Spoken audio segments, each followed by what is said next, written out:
Welcome back to Movie House. I'm your host David, and with me, as always, is my co-host Connor. You gotta give him that woo and wolf on that thing. Fuck. I see what you mean. I'm here. Yeah. Well, if you I just want guessed, to clarify for the record that we are recording this in December of 2024.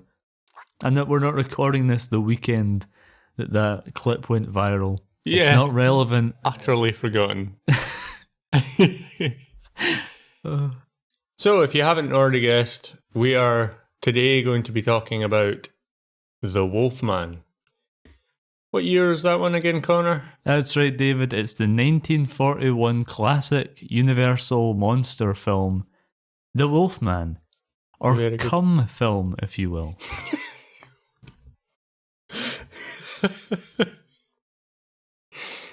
This is going to be a good episode. That's the classic Universal monsters, similar to the MCU. Yes. Similar. Let's just cut our losses and give up. What? The fuck is that? Is it Three Blind Mice? No. Is that the fucking moon? Is that a full moon? I think it might be a full moon. He's transforming. He's changing before my very eyes. Oh, he came. I did. Squirted.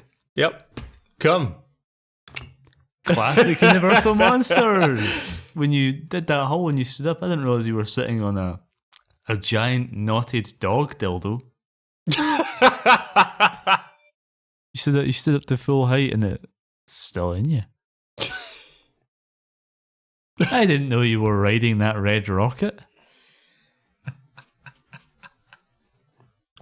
The bit I was going to go with is the fact that now that I've turned into a werewolf, you need to take that solid silver cane of trivia and beat the living shit out of me with it. Well, I would, except this isn't the leading for trivia, it's the leading for a recap. Oh, well, unprofessional as ever. Silver, whatever. Well, Connor, now that I have transformed into a werewolf, you should probably take that solid silver cane of recap and beat the living fuck out of me, because it's your only chance of survival. Alright then, I will, but I certainly hope you don't give me the bite of recap to turn me. I didn't realise you were half recap, half man. I hope you don't bite me as I'm attacking you with my cane of recap and turn me into a recap man myself. I've been bit. Well, David, Larry Talbot, yes, played by Lon Chaney Jr., comes back to Talbot Town, wherever the fuck he lives, wherever his family's from. This village, this Talbot Castle. Oh, that's the castle, but not the area surrounding. Yeah, Talbot Village, I guess.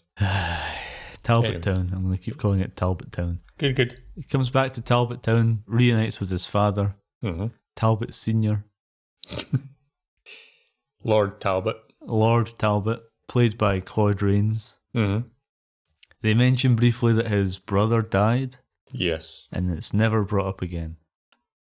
Yeah, and there's a portrait of Lon Chaney Jr., who's his brother as well. His older brother? His older brother, yeah. And so Talbot, son of Talbot, is settling in, and he sets up you call one of those things, a telescope, to look at the stars, except he's a creep and a cretin and a peeping Tom, and he's looking in this young lassie's bedroom window above the shop that she and her father own and run together. And then he uses this peeping Tom-ness to go to the shop and harass her while she's working, trying to convince her to go on a date with him. He tells her that he'll pick her up at 8 and she's not interested, and he shows up at 8 anyway. And they end up going to see a fortune teller. The girl, Talbot, and the girl's friend or co-worker or what have you. The other girl goes in first and gets her fortune told by Bela Lugosi, who sees the mark of the wolf, the pentagram, in the palm of her hand, meaning she's the wolf's next victim. Yes. He tells her, get out of here, clear off. Yeah. Not tonight. I'm not going to tell you your fortune tonight. Bugger off. And then she gets killed by a wolf. Oh. And Larry Talbot sees it and he's like, I better run over there and help that girl and kill that wolf. So he smashes it in the head with a silver-headed cane that he got at the girl's shop that I didn't mention earlier on. The antique store. Yeah. And in this fight, this kerfuffle, Larry Talbot is bitten. Correct, and wounded and unwell. So the girl manages to, with the help of the gypsy woman, take him back to his castle. And then so on and so forth. Turns out that wolf, they go to where the girl was murdered, where he killed the wolf. There's no wolf there, but there is this guy, this Bela Lugosi character. Yeah. Bludgeoned to death. With his cane next to the body. Correct. What the fuck happens in this film? Did you even watch it? I did watch it, but and then there's lots of accusations flying around. Did he kill him? Did Larry Talbot kill Bela Lugosi? Was there even a wolf there? Because the wound that he's trying to show the police officer. That's right, David. It's vanished. There's the police officer who's interested in this because he thinks Larry Talbot did it. Mm-hmm. There's the psychiatrist, psychologist, mental health type character, doctor figure, who's like, nah. It's just like the psychology of the situation, the panic, And on top of all that, it turns out the girl he's interested in is engaged to some other fella. Whoa! Oh. Then Mr. Talbot ends up doing his first transform. Turns out he's the Wolfman, and he kills a gravedigger. Yes. And he gets tied to the chair by his father. Yeah. After doing a lot of panicking about the fact that he thinks he's a wolf. Gets free, but he's given his father that cane. And he's about to kill the love interest, the woman that he's interested in, because he saw the mark of the beast on her hand earlier on as well. Yeah. And wouldn't you know it, he's about to kill her, and then Claude Rains, his father, steps in and beats him to death with the same silver cane. Yes. The end.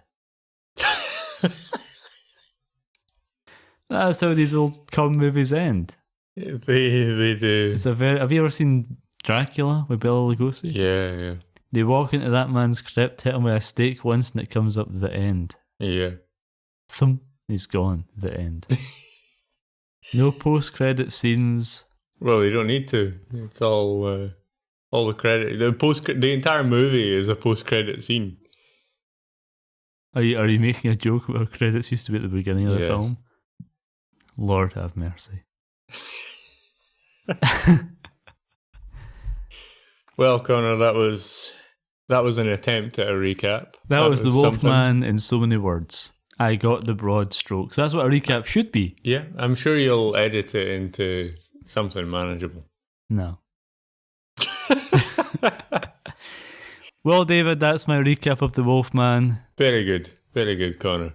Who directed that anyway? George Wagner. Ah, right. You know what? That rings a bell. I remember seeing that now. In the opening credits. Do you know of any other of George Wagner's work? Nah. I can tell you what some of them are, though. Sure. Man-Made Monster. Climax. Horror Island. The Fighting Kentuckian. Operation Pacific. Tangier. Gunfighters. Sealed Lips. Mission of Danger. Sound like some real classics in there. Fury River. Frisco Sal. You reckon The Wolfman might have been his hit? Pawnee. Destination Nightmare. Oof. Starring Boris Karloff. Really? Seems like, based off of some of those titles and the absolute lack of recognition in both of our eyes. Yeah, usually I'm pretty good at this kind of thing. Yeah. It also is very telling that I didn't know Wagner's name off the top of my head. Yeah. Well, usually if you ask me who directed Frankenstein, I'd go James Whale, straight off the bat. Yeah. No, George Wagner. Passed away in 1984. All right, okay. Born in 1894. Oh, a Victorian era man. So he was already pretty old by the time he made this. Destination Nightmare. Oh. Comprised of 4 episodes from the unsold TV series The Veil. Man, this seems like it was a fucking hit. Destination Nightmare. Whatever Happened to Peggy. Girl on the Road. And The Return of Madame Verneuil. So, 4 essentially short films at this point? Because they were TV Unrelated series. as well, because it was an anthology series. Right. An unsold, unaired TV series made into a film. Yeah. Why would you even make it into a film if you Obviously, failed? you could release it as something. You've already put the money into. What are True. we talking about? What are we True. talking about? Destination Nightmare. Well, you send me into a recap so I can talk about the fucking Wolfman. You know, until I actually sat down to watch the Wolfman, I had not realised or completely forgotten one of the two that Bela Lugosi was in it. Yeah, it's a real who's who of classic Universal monster actors. Yeah. You've got Bela Lugosi. He's obviously best known for portraying Dracula. Yeah, but yeah. He also portrayed Frankenstein's monster and a bunch of other characters. You've got Claude Rains, Yeah. the Invisible Man from 1933. Yeah. It was also the Phantom of the Opera at one point. Yeah, I remember that one. I rented that from Blockbuster. And he was in Lawrence of Arabia. So he was. Yeah. He's been in a lot of stuff. Nice. In terms of it being a real who's who, in terms of legacy, Yeah. come actors. Yeah. Can you explain the come part of this just for the I think people I already listening? did, didn't I? I said it was the classic Universal monsters. Right. It's an abbreviation. Yep. You said classic Universal monsters, but then there was a bit of a gap and you just started saying come instead. So I think I just said wanted that in there so that we've got some sort of explanation. Yeah. Right, yeah, like I was saying, Lon Chaney Jr., Yeah. who plays the Wolfman in this, obviously his father was Lon Chaney, Yeah. who was also the Phantom of the Opera, the classic silent film one, and he was in a bunch of movies that are lost to the sands of time. Yeah.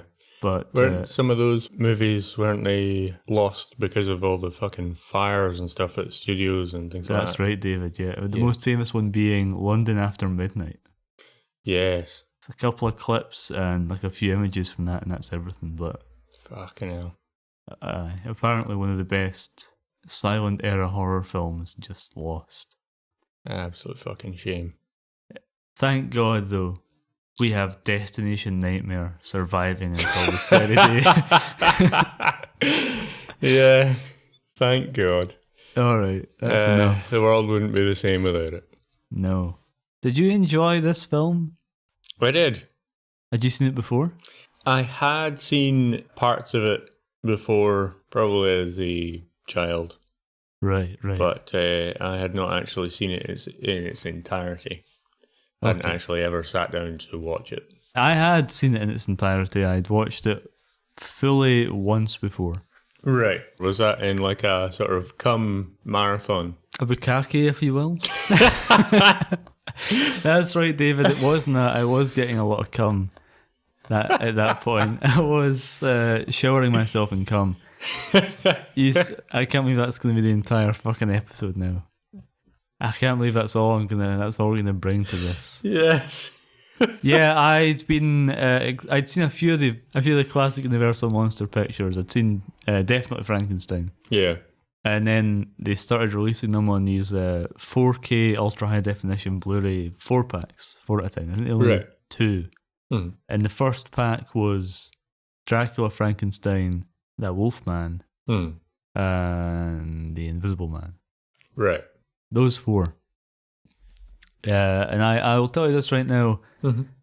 I enjoyed all of them. I'm a big fan of all of them, but the Wolfman, definitely my least favourite of those 4. That's understandable. And they're the big four. That's the sort of Mount Rushmore of cum. Is of classic Universal monsters is your Bela Lugosi Dracula, your Boris Karloff Frankenstein, Yeah. Claude Rains Invisible Man, Yep. and Lon Chaney's The Wolfman. Yeah. Yeah. Yeah, I don't know if you've seen. Have you seen those other films I just mentioned? I've seen Dracula and Frankenstein. I'm unsure if I've seen The Invisible Man. I'm going to tell you something that might shock you right now. What's that? That's my favourite of the The Marvel Cinematic Universe. That's my favourite of the classic Universal monster films. Right. Is The Invisible Man. Very good. I'll need to ensure that I have actually watched it by watching it again. We'll cover it on this at some point. Whenever Very they did an Invisible Man film in 2020. Whenever they come back and do the sequel, which they're talking about, we'll do The Invisible Man 33. Good. Oh, 33. That was a while ago. Only 2 years after Frankenstein and Dracula, which both dropped in 31. Yes. Whereas this is 41. We're a good decade In the future. We're a good decade out from the proper establishing of the classic Universal Monsters franchise. Yeah. That's sort of their Iron Man and Captain America the First Avenger. And apparently this is Thor, God of Thunder or something. This is more like Ant-Man, I guess. It's like you're like 10 years in, but it's a character being established in a new thing. They did do. This is the last time I'm going to talk about fucking Marvel bullshit in this episode. Yeah, please. They did do a Disney Plus short film called Werewolf by Night. All right. Which was in black and white and which was in the MCU and inspired by this film.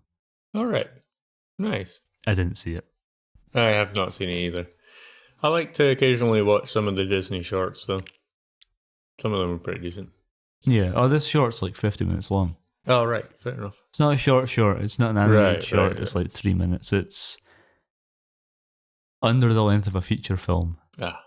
What did you think, David, of the character of Larry Talbot? I thought that... Now, if I'm not mistaken, the Talbot Castle is in England somewhere. Possibly. I think it could be in England or it could be generically in Europe.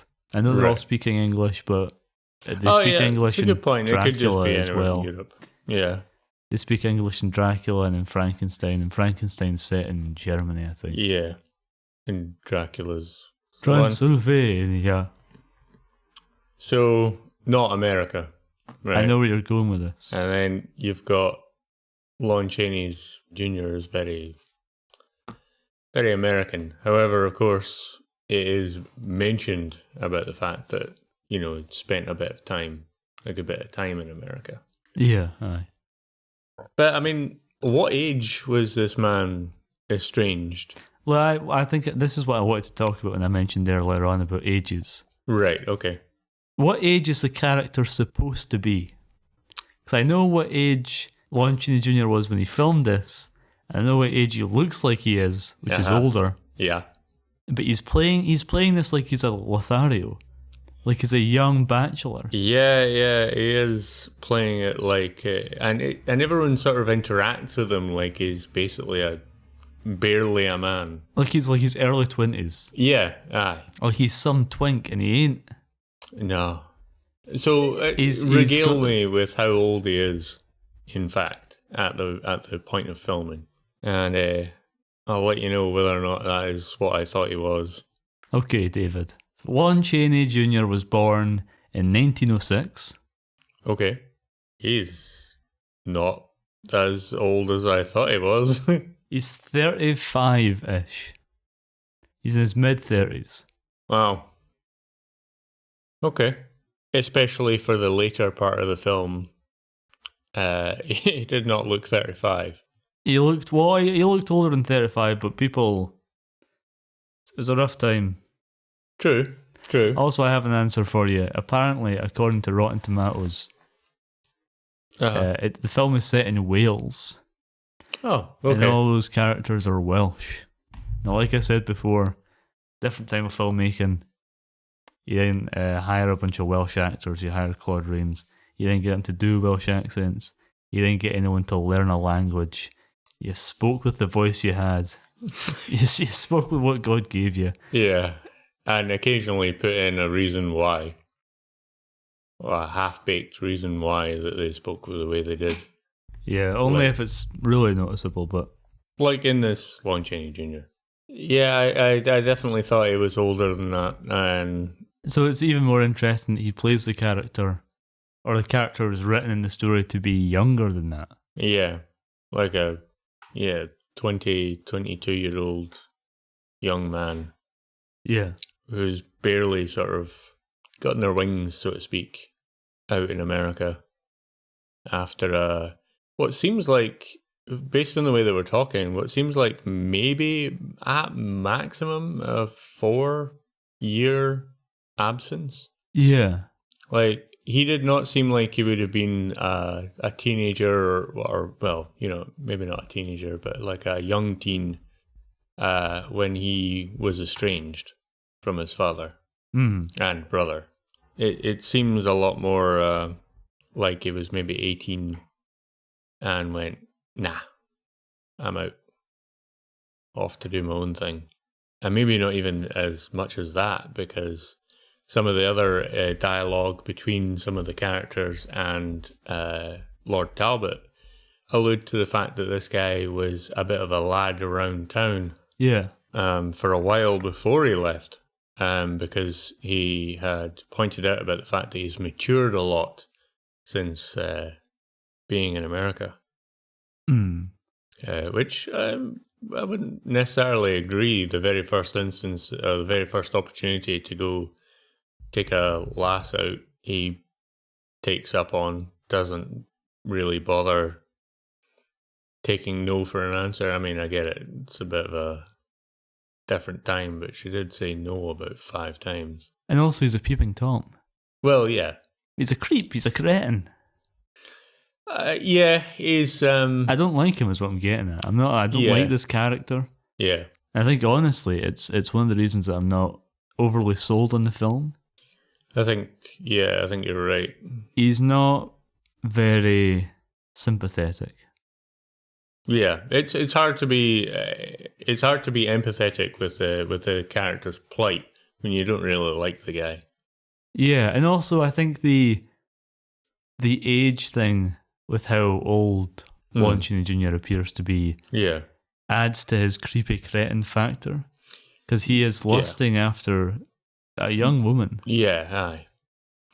And I get the fact that, okay, the telescope might have been pointed in the general direction of the town for the purposes of changing out the glass and whatever the fuck else it was. But you saw that was crystal. Yeah, but you saw that was a woman's bedroom and then focused. Yes. And then you tried to use your knowledge of the inside of her bedroom after standing and watching her. Yeah.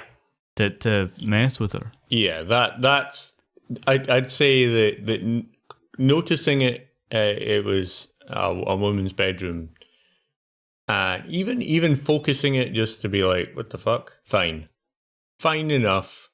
But that is as far you move the telescope away from that window at that point. You don't spend 20 minutes or longer watching her in her room to the point where you can see focused enough, more so than it was on our view of her room, where you couldn't actually individually pick out the earrings that were sitting on her dresser, which are crescent moon shaped. Yes, crescent moon earrings on her dresser. Nod. Yes. Moons and such. Yeah, there's a good amount of creepiness about that, and then, like you said, just uses that information to, I don't know, claw his way into getting a date out of the woman, even though she's repeatedly saying no. Well, he says, I'll be here and pick you up at 8, and she's like, no. Yeah. And then he shows up anyway. Yep. To the point where she has to invite this other woman, her friend, along for her safety. Well, at this point, whinging and moaning about that. Yeah.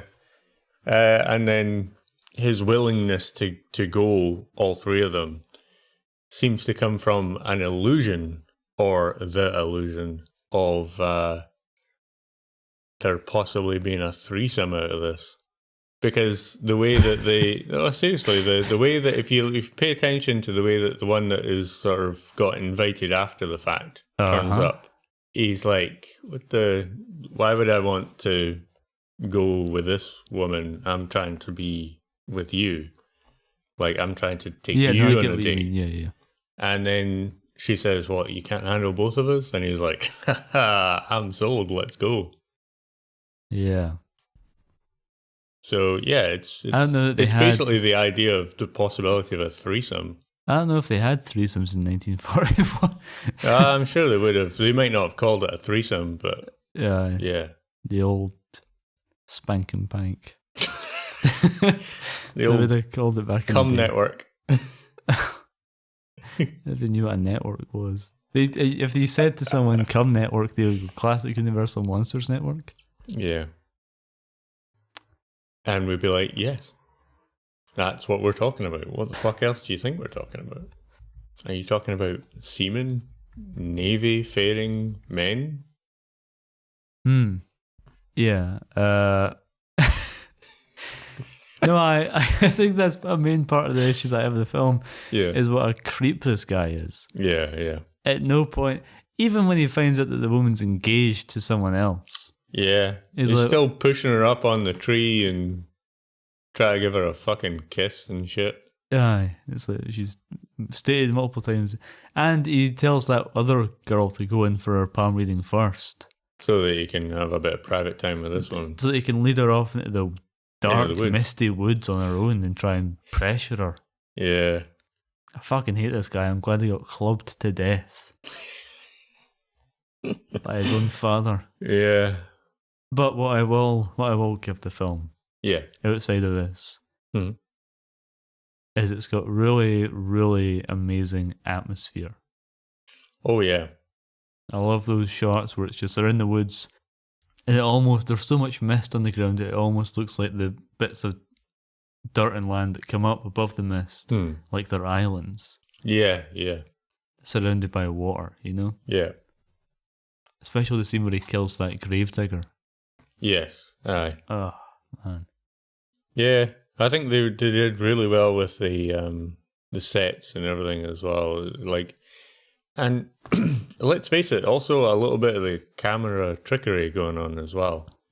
Like, there's a few panning shots where you've got people hunting in the forest for Lon Chaney. Well, they don't know it's him, but you know, the Wolfman. And then Mr. Talbot is out trapped with his foot in the bear trap situation. It's really actually quite difficult to tell that it's a much smaller set than it looks in the film. In the film, it's like they do some really good panning shots. Yeah, but it's just by basically moving the camera in and round as opposed to just panning it. What else is interesting is how it does backdrops. As much as I love Frankenstein, there's a very noticeable line. No, it's more that you can tell that the backdrop is a painted curtain or a painted image. Yeah. Because it's 1931, that's how you made movies. Yeah. Same with Dracula. Yeah. Whereas with this, you never feel like you're on a soundstage. Set. Yeah. It looks like you might actually kind of be in a forest that they just pumped some mist into. Yeah, or like an idea of a forest at least. Yeah.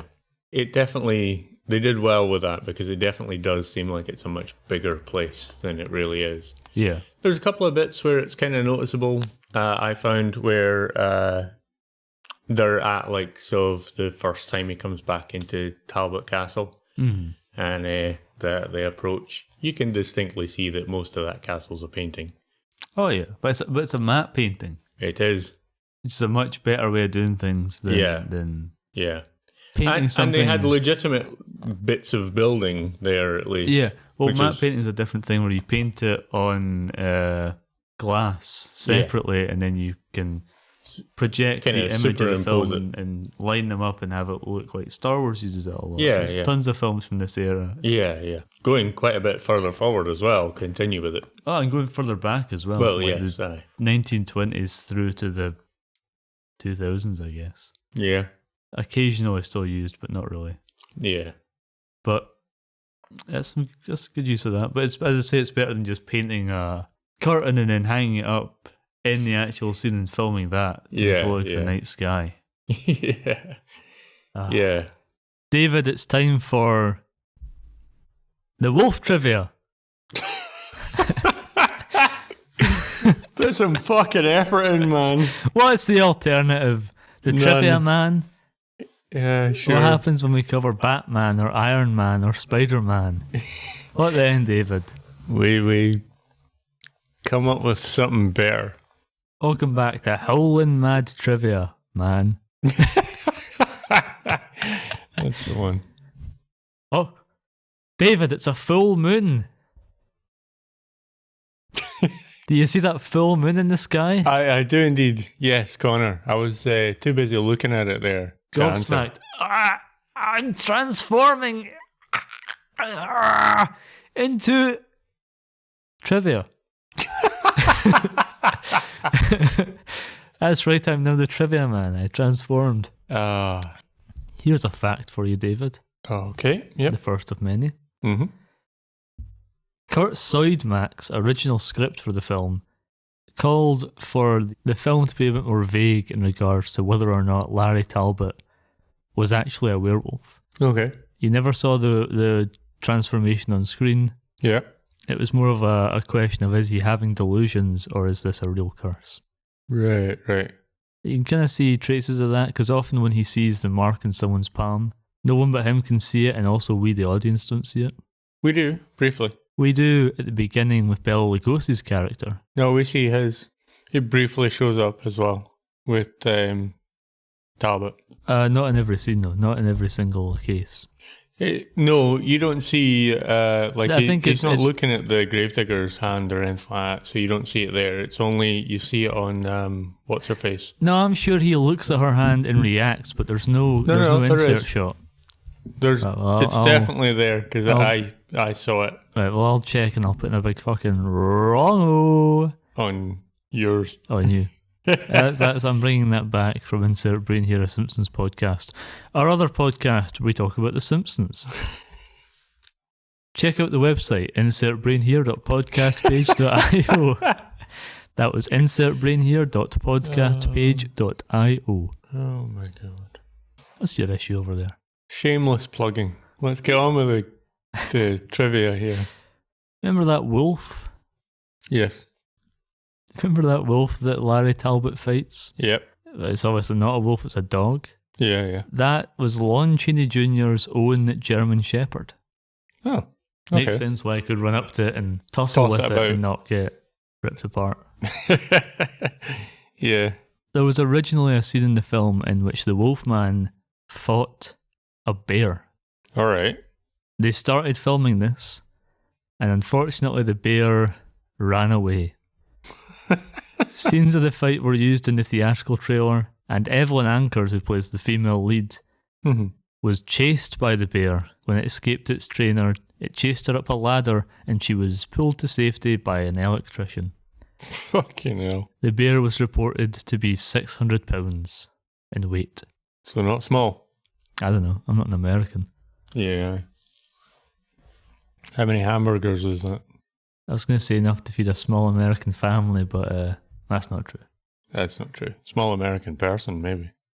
Yeah, even then. 2,400 hamburgers, by the way, if they're a quarter pounder. You know that big forest where all the floors covered in fog? Uh-huh. At the time, that was one of the largest indoor sets that Universal had ever built, and it occupied one entire soundstage. Not bad. It shows. It's worth it. Yeah, it definitely is worth it, because that was, like we said before when we were talking about it, yeah, they definitely put in a lot of effort with the set, and it really pays off in the film. It's like one of the better things about the film. I would agree with that. There's a lot of werewolf myths that were popularised by this film. Yeah. The only way to kill a werewolf is by using a silver bullet, or a silver cane handle, if you will. Yep. Some of this mythology that I'm talking about is taken from the earlier werewolf movie, Werewolf of London from 1935. Yeah. Including like the werewolf bite turning someone. Yep. Okay, David, here's some real werewolf lore. It is extremely varied. Okay. Sometimes a person becomes a werewolf by being cursed or by making a pact with the devil. Yep. They can turn at any time and aren't actually controlled by the moon. Yep. They were mortal and could be killed by conventional means, nothing silver about it. Yep. Later Hollywood films would add certain elements such as werewolves being immortal so that characters could be brought back again and again. Yeah, make things easier for them. I think this version of the Wolfman, Larry Talbot, I think he comes back again. Does he? I think he's in Abbott and Costello Meet Frankenstein. Oh. Fair enough. The film marks the first of 5 appearances by Lon Chaney Jr. as the Wolfman for Universal Studios. Alright. So he definitely comes back again. One of Universal's classic canon of monsters, or as we call it, now. Come. Classic Universal monsters, David, that's right. Yeah. Chaney is the only actor to portray the same character in each of the studio's classic films and sequels. You obviously had nothing better to do. Nope. Lon Chaney Jr. Had to give up his dressing room. God forbid. To Evelyn Ankers. He was being punished by the studio for vandalising their property while drunk. What? Apparently he was a heavy drinker. We'll get into that later. Alright. I hope. Ankers would later report that she had an incredibly difficult time working with Chaney Jr.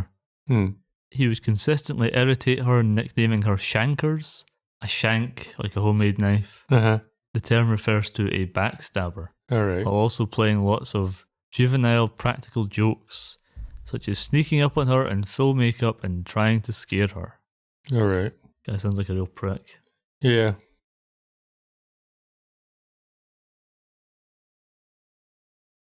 When Larry Talbot and his father attend church, it is actually a cathedral. Part of the original set built for the silent film version The Hunchback of Notre Dame from 1923, which had starred Lon Chaney's father. Oh, right. Lon Chaney. Yeah. Nice. You know that rhyme? Yeah. Even a man who is pure at heart and says his prayers by night may become a wolf when the wolfbane blooms and the autumn moon is bright. Yes. It's often been attributed as being authentically Gypsy or Eastern European, but it was made up by the writer. Yeah. Yeah, I figured it was. This line is quoted in the 2004 film Van Helsing starring Hugh Jackman. Yes, it is. It's the monk guy that quotes it, isn't it? Sure. Writer Kurt Soidmak claimed that he was responsible for the addition to canon for the werewolves aversion to silver. However, according to legend, silver was first used to slay a werewolf in The Beast of Gévaudan, dating from the late 19th century. This film, however, was the first to utilise that myth on screen. Right. He's a fucking liar. Jack P. Pierce, old PP himself, achieved the Wolfman's iconic makeup primarily with a rubber nose and yak hair. All right. Which was singed with a curling iron and attached to Lon Chaney Jr.'s face, arm, and legs with spirit gum. Spirit gum? Some sort of an American thing. Alright, okay. The makeup took 6 hours to apply and 3 hours to remove. Chaney Jr. did not like the makeup process and once complained, "What gets me is after work when I'm hot and itchy and tired, I've got to sit in that chair for 45 minutes while Pierce just about kills me, ripping off the stuff he puts on me every morning." Yeah, well, I mean... Suck it up. Yeah. But at the same time, I can kind of see that one. Imagine getting a fucking full upper body wax every fucking people have gone day. through worse on film sets. Oh yeah, I'm not saying it's good though. Larry's silver wolf-headed cane is the only known surviving prop from this film. Oh, okay. Oh, here's a bit of bullshit for you. It currently resides... It currently resides in the personal collection of genre film archivist Bob Burns. What a dickhead. Aye. Burns was a schoolboy at the time the film came out and was given the cane head by the man who made it for the film, Ellis Burman. It has since been sold to a Maryland collector, so now it's in his private collection. Put it in the Smithsonian. Aye. It belongs in a museum. Put it next to the ruby slippers and Darth Vader's codpiece. Put it next to Mark Wahlberg's stunt cock from Boogie Nights in the Smithsonian where it belongs. Fucking hell. The script for this film was reportedly influenced by writer Kurt Soidmak's experiences in Nazi Germany. In what way? Soidmak had been living a normal life in Germany only to have it thrown into chaos and himself on the run when the Nazis took control. Just as Larry Talbot finds his normal life thrown into chaos and himself on the run once he is turned into a werewolf. I think people are reading into that too much because there's barely a similarity there. Also, the Wolfman himself can be seen as a metaphor for the Nazis. Oh, for fuck's sake. What the fuck is... I don't like this. I don't like this at all. An otherwise good man who is transformed into a vicious killing animal who knows who his next victim will be when he sees a symbol of a pentagram, i.e. a star, on them. I get the star thing, but for fuck's sake. an otherwise good man. An otherwise good man. We were literally not that long ago talking about... No, I'm talking about that as a metaphor for the... You know, the first thing that pops into my head when I think about the Nazis isn't otherwise good. Good people. If it wasn't for the whole Holocaust thing, lovely fellas. Lovely. You just don't want to invite them to your bar mitzvah or anything, but... That bit of trivia. They'd prefer to be invited to a cookout. Oh, fucking Jesus. Is that staying in? No. Only time will tell. That was a bit of trivia I read off the internet, by the way. Right. Unlike all the other trivia that I made up. But yeah, Larry Talbot as well. He's not a good man. We've already talked about the fact that he's a fucking creep. He's a dickhead. Right, well, let me continue with the trivia. Originally in the script, Larry was not the son of John Talbot. Okay. He came to fix his telescope. Okay. He was an American guy who came to Wales, apparently, to fix a telescope. Telescope expert repairman. Alright. The moon is never depicted in this film. Yeah, fair point. The transformations by moonlight are actually just... It happens to be nighttime. Yeah. Oh, here's another war reference for you, mate. Oh, very good. This film premiered 2 days after Pearl Harbor. The attack on Pearl Harbor, not just Pearl Harbor in general. Yeah. Not 2 days after the film. Ben Affleck is Pearl Harbor. No wonder he gets so much flack. Maria Ospinskaya, okay, who played the old gypsy woman, is only 6 years older than the actor playing her son, Bela Lugosi. Oh, that was a rough life. Have you seen Bela Lugosi's son? No. Bela Lugosi Jr. I tell you what, it looks like Bela Lugosi's son. He's I think he's a lawyer or an accountant or something. Right. But he looks like a vampire. He looks like he looks like Dracula. He's got because I was Googling Bela Lugosi? Larry Davis. What's the fucking guy's name in the film? Lon Chaney Jr.? That's it. Yeah, I was Googling Lon Chaney Jr. I was like, well, Lon Chaney was an actor. Lon Chaney Jr. was an actor. Lon Chaney Jr. had a son called Lon Chaney. Lon Chaney Jr. Jr. Is that guy an actor? No. But Lon Chaney Jr. Oh, of course. Is an actor. Fucking hell. There were some Just photos. change the fucking name. No, it's like a passing down. Lon fucking chain. Lon Chaney the Fourth. Ah, Jesus Christ. Except that it's never going to be the fourth of anything. It's going to be Junior. Yeah. Every time. Because they're American. Yeah, there were photos of him, Lon Chaney the Fourth, with Bela Lugosi Jr. Also, Bela Lugosi Jr.'s name is not Bela Lugosi. Very good. It's something. He has a first name and his middle name is Bella. Of course. But whenever he does like the odd occasion that he'll does like an interview where he talks about his father's legacy or he's at an event, it's like just call me Bella Lugosi Jr. Don't call me Gary. Gary Lugosi. Still better than Lon Chaney for the fourth fucking time in a row. And we don't even know. Like, there could be more even further up. Yep. Lon Chaney might have actually been Lon Chaney Jr. I don't think he was. Probably not. Evelyn Ankers recalls that during the filming of the final confrontation, she was required to faint and then stay on the floor until the fight scene was finished. Mm-hmm. She recalled that during one take, she stayed on the floor so long that the low-hanging chemical fog being used in the scene caused her to actually pass out. Fucking hell. When the take was finished, the film crew began rearranging the cameras and lights for the next take, not noticing that Ankers had not emerged. Finally, someone on the crew realised that Ankers was missing and she was pulled up from the fog and revived. Fucking hell. Silent film actor Gibson Gowland appears in this film as a villager present at the death of Larry Talbot. Oh. That's not the trivia. Still. Oh. This is because he was also present during the death of the Phantom in The Phantom of the Opera 1925, meaning that he appeared at the death scenes performed by both Lon Chaney and Lon Chaney Jr. I don't know if that's because of that, is why he became one of the villagers. It might have been because they were like, you need work. No, apparently it was intentional. Alright. So the trivia says. I think a lot of stuff is looked back on a coincidence and gone, it was intentional. It was intentional. We wanted it was symbolic. As opposed to, he was the first guy that walked in the door and we were like, fuck it. We need someone else to come in here and be this guy. Yeah, I'm sure. I think it would depend on the size of the role that he had in The Phantom of the Opera. He's basically an extra here. If he's basically an extra in that, it's a coincidence.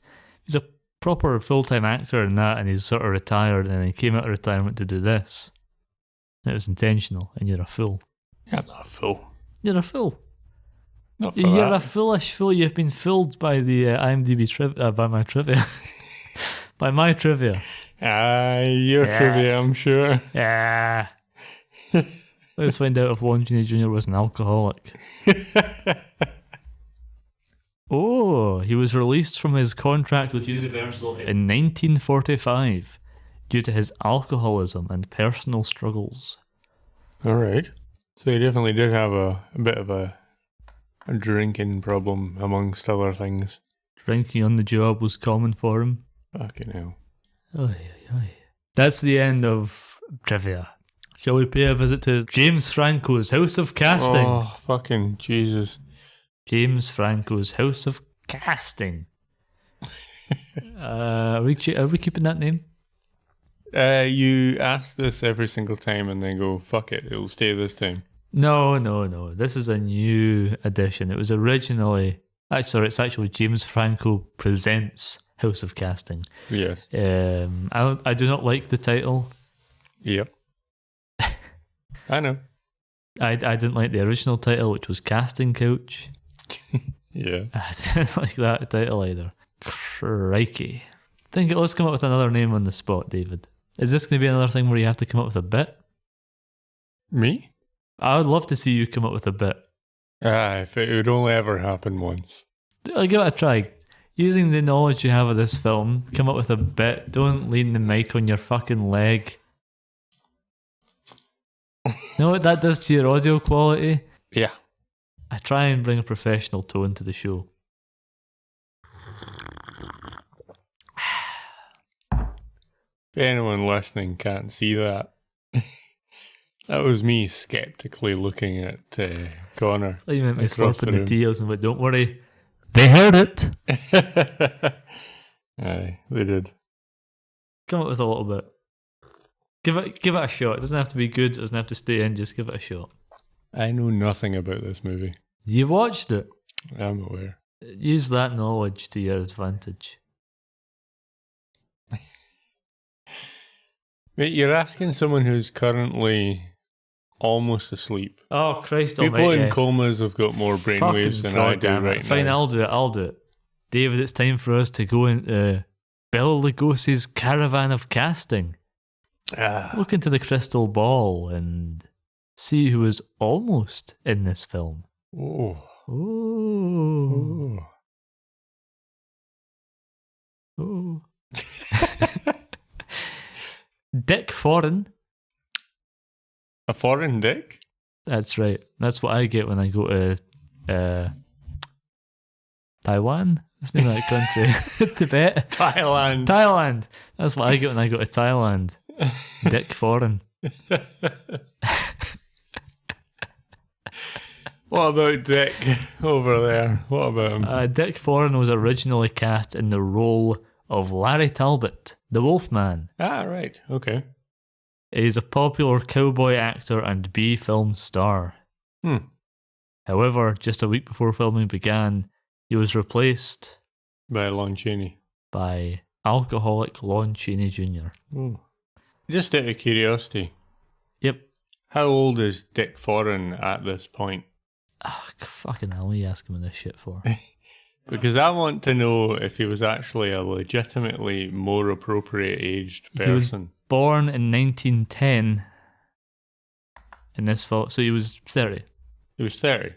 Yeah, but I tell you what, he doesn't look 30 in the image I'm looking at right now. All right. Presuming that was from the time that this film was to be made. Yeah. And he lived until 1979. Oh, that's quite young. 69?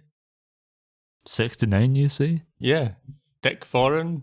Foreign Dick there? Foreign Dick got the 69, you kidding me? This guy just went out on innuendos, didn't he? You dick shitting me?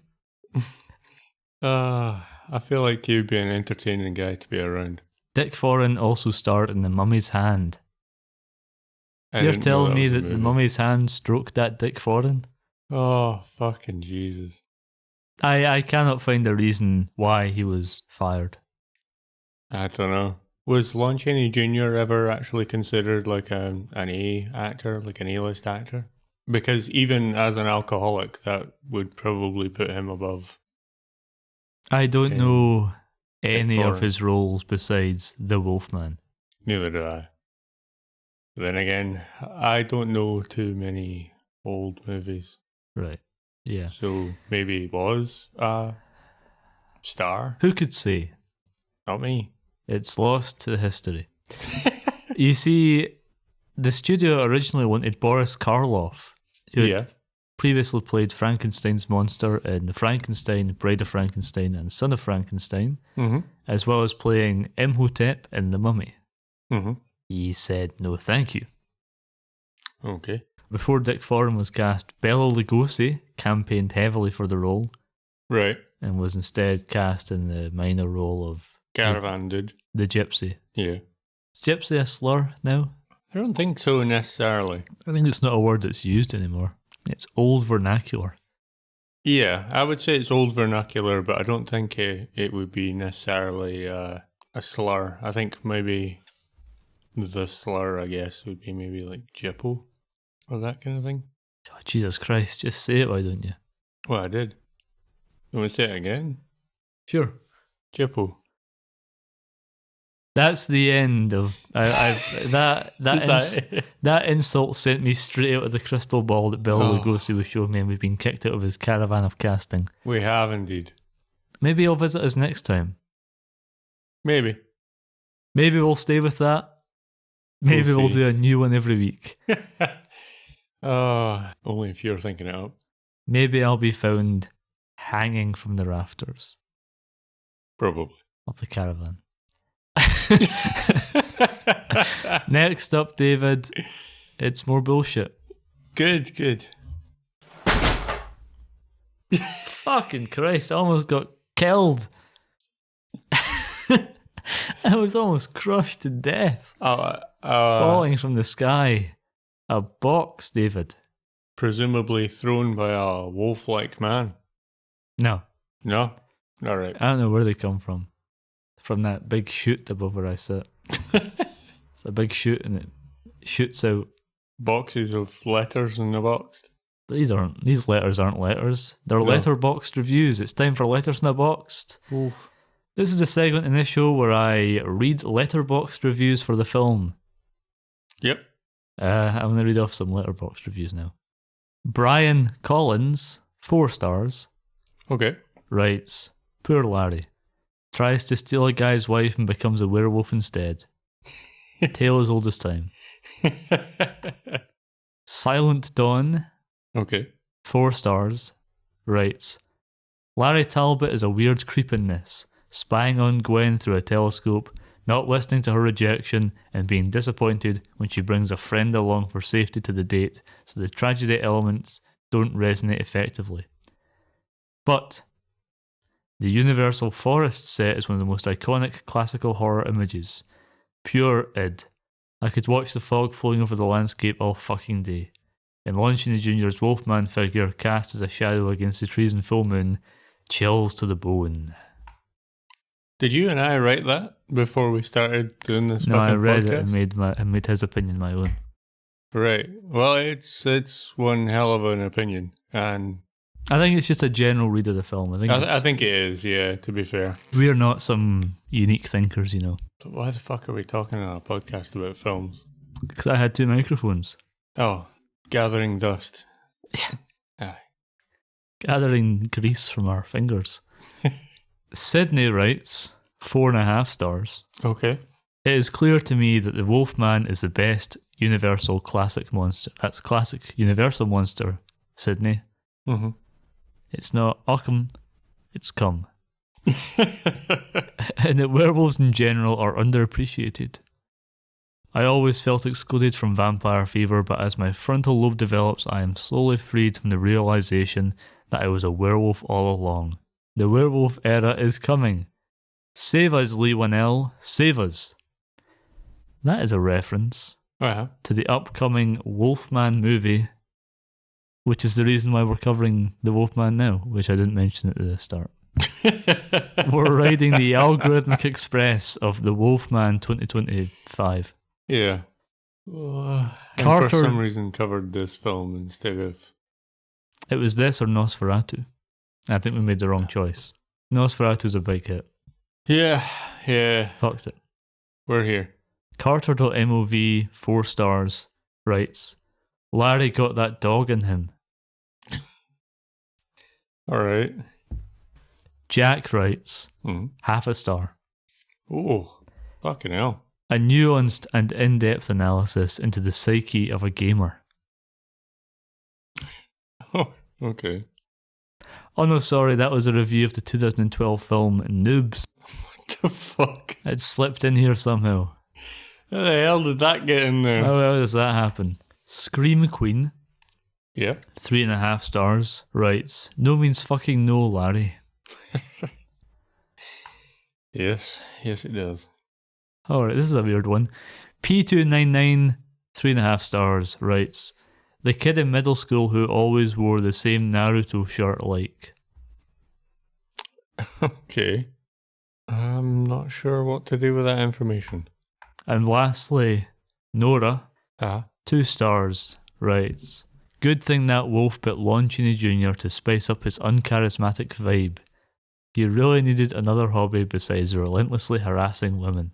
He definitely did. He got it, and he died, Aye. as is often the case.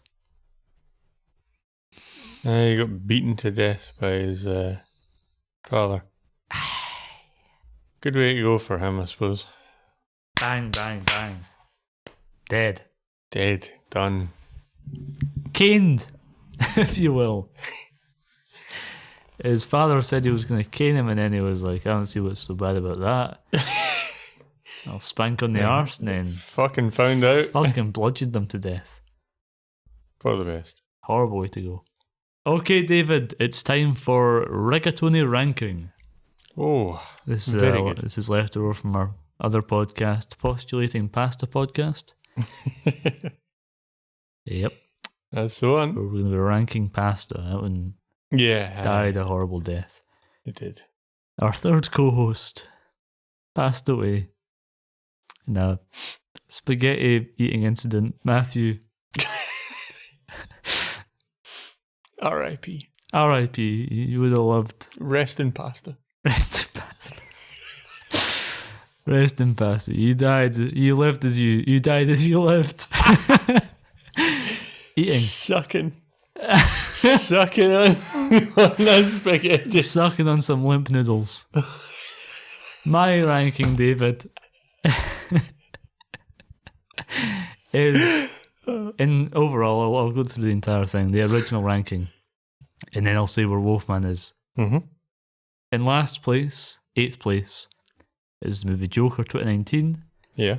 Then it's The Lord of the Rings, Alien vs Predator, Terrifier, Yeah. Gladiator, The Wizard of Oz, Beetlejuice, and in first place, for now, Yeah. It's a Wonderful Life. Oh, very good. And I can tell you that after adding The Wolfman to my list, actually, I'm going to shock you. Uh-huh. It's a Wonderful Life is bumped into second place. Oh. Now I'm fucking with you. No It's chance. a Wonderful Life stays where it is. Wolfman's in 5th place. Below Gladiator, but above Terrifier. Meaning Joker is now in 9th place. Yes. Yeah. Just clarifying. Yeah. Bottom. David, give me your rigatoni ranking in memory of our good friend Matt. No one could pile down a pasta like him. Or any other food for that matter. Well, that's true. He chomped till he stopped. Connor, and my ranking in 8th place is Joker 2019. Really? Yeah. Yeah. Might surprise you. It does. AVP in 7th, Lord of the Rings, Terrifier, The Wizard of Oz, Beetlejuice, Gladiator, and It's a Wonderful Life in first place. We're not that far off, really, in terms of our ranking. No, just a couple of ones in the middle. And Connor. Yes, David. Mine slips in at the same spot. You're kidding. No, I am not. It slips in at the same spot, pushing Terrifier down The 6th. into 6th. So it's above Terrifier, but below The Wizard of Oz for me. Wow. And obviously, Joker 19 is 9th now. You're calling it Joker 19 now. Yeah, Joker 2019 is now 9th. No, Joker 19 is the new title of this film. It's like Mickey 17. So above Terrifier. Above Terrifier. Below The Wizard of Oz. Well, David, that's our ranking. It's exciting to see how things are progressing. Yeah, it is. Remember back when we were in 5 episodes in and actually started with the ranking. I do remember that vividly. It wasn't that long ago. No. No, it was not. David, it's time for your final thoughts on the film. Very good, very good. What I would say about this film is I like the cast overall. I like the film overall. We've already discussed Lon Chaney Jr. for that role. I don't think it was correct. You don't think it was correct. I think everyone in the film is good besides him. Precisely. Everyone is either good or serviceable. Yeah. There's a couple of forgettable guys. The hunter guy. Yeah. And Gwen's Gwen's fiance. Yeah. I kept thinking they were the same character, and they might be. Yeah. They could be. And the police guy as well. Oh, Are those 3 separate characters, or are they all the same man? Who could say? Who knows? But Claude Rains is great in this for all he gets to do. Bela Lugosi's amazing with his couple of minutes of screen time. The old gypsy lady is great. Yeah, I like her too. Yeah. Gwen is wonderful. One of the best leading ladies in these classic Universal monster films. Yeah. But yeah, it's just Lon Chaney Jr. not only a weird looking guy for the romantic angle that the film tries to take, which I think I want to get into some nonsense here. I don't think it helps that he looks like he's much older than her, and he's also a strange looking fella. It looks like he's been drinking heavily for like 10 years. But he probably has been drinking heavily for 10 years. Right. And it shows. It shows, yeah. I always imagine the Wolfman as being a short creature as well. Yeah, yeah. Whenever you see photos of it, and it's like Frankenstein's huge. Yeah. The Mummy and Dracula are kind of average height. Yeah. And then the Wolfman's like, he's on his hunches, but he's short, he's hunched over. Yeah, aye. Whereas Larry Talbot's like, he's only 6'2". Everyone else in this film must be quite short. Oh, it's back in the day. Right, aye. I think people were shorter back in the day. True. Claude Rains was only 5'7". Fuck, yeah. Yeah. Christ. You and I are about the same height as the Wolfman in this. Yeah. Or not the Wolfman, sorry, Larry Talbot. Aye, Larry Talbot, aye. I'm guessing you've seen the 2010 Wolfman. I saw it, I rented it from Blockbuster around the time it came out. Right. You can surmise from that as much as I can remember from it. You Right. can surmise the kind of memory of the film I would have from that information. So what you're saying is you remember it all vividly. No, the opposite. I don't remember anything. I barely remember the fucking poster. And I saw it yesterday when I googled the Wolfman. Well, I know Anthony Hopkins is the old Wolfman. yes. And Benicio del Toro is the young Larry Talbot type character. Yes, yes. I don't particularly want to compare films too much. Well, we try not to do that, even though we do nothing but that. That's If correct. you've listened to our Lord of the Rings episode and you haven't, it's all we do that entire episode is compare that film to the Peter Jackson 5. That's not all we do. Oh, we bitch and moan about other things, but mainly No. That's not all we do. About 50% of the rest of what we do is say, but we're not going to compare it to the 2003. All too true, David. All too true. No, I would like to take a moment to do at least a little bit of comparisons. All right. I would say that I know the more recent one a bit better than this one because this is the first time I've actually sat down and properly watched this one. Really? Yeah, I said that earlier on. Got that. Come a reaction out. Yeah, you mentioned that earlier on. Yeah. And I was shocked then. And I was... If that really wasn't as good as this one, put this one in there. So I knew that story, which is a bit different from this one, obviously. I know there's a bit where Benicio del Toro goes to a mental asylum. Yeah. Okay. And also the fact that there's no really any gypsy characters as such. All right. It's the werewolf is Anthony Hopkins. Isn't it funny that Anthony Hopkins was the werewolf, old werewolf in The Wolfman, and he was Van Helsing Oh, yes, he was. in Bram Stoker's Dracula from 1982, and he was old Zorro. Yeah, he was. Don't get me wrong, I like Bela Lugosi, and I like Bela Lugosi's character in this. But I think I kind of prefer the fact that it was like an unknown thing about a recluse father ended up inadvertently kind of passing on being a werewolf to his son. Mm-hmm. Don't get me wrong, I like the fact that Larry Talbot gets beaten to death in this one, but that's just because of Lon Chaney Jr. and I didn't really like his performance of the guy. And I didn't like the character. Yeah, I don't like the character. It's nice to see him die. It's a shame he apparently comes back to life and does 5 other movies. Yeah, I know. At least he doesn't harass Gwen in those ones, I suppose. True. Maybe he's harassing other people, though. Oh, I don't doubt it. Abbott and Costello. The other thing that I quite like is Benicio del Toro. His performance is way better as someone who thinks they're maybe losing their mind, but also just is just unsure about absolutely fucking everything that's going on in their life. Well, that's something I wanted to talk about as well. I think that the reason that this doesn't hold up for me, this and another classic Universal monster film, The Mummy. Right. Yeah. These two don't hold up for me, and I think the reason is because unlike Frankenstein and The Bride of Frankenstein, Yeah. where those are the definitive versions of those creatures and of those stories, really. There's not a better Frankenstein than Boris Karloff's. Yeah.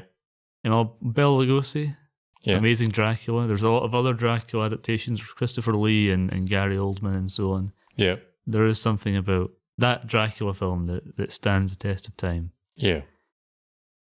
If you were to ask me for the top 5 best werewolf films of all time, this would not reach that top 5. I'm not entirely certain this would reach my top 10. Yeah. There's been better werewolf stories, better wolfman stories, Yeah. better transformation scenes. Obviously, they were limited at the time, but they only True. showed the legs. No. Better stories that depict the becoming a werewolf better, stories that do the lore better, stories that do everything better. The turmoil that the main character's meant to be going through and making that an American Werewolf in London. Yeah. Like to me, that's the best werewolf film of all time.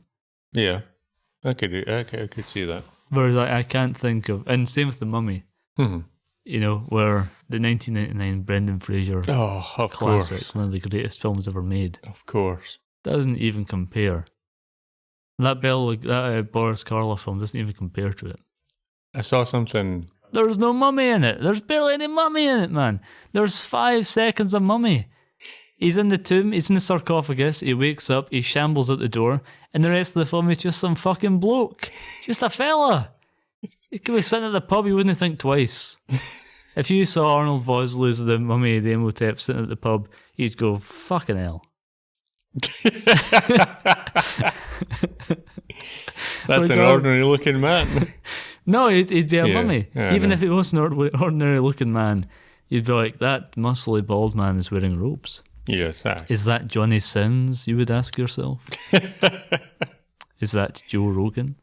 Is that shamed MasterChef host Greg Wallace? Cancelled. David's cancelled corner. Oh. I've never talked anything about. Let's cover The Mummy at some point. We will find a way. They must do another Mummy. There's one in the works. They just announced it. There's one in the works.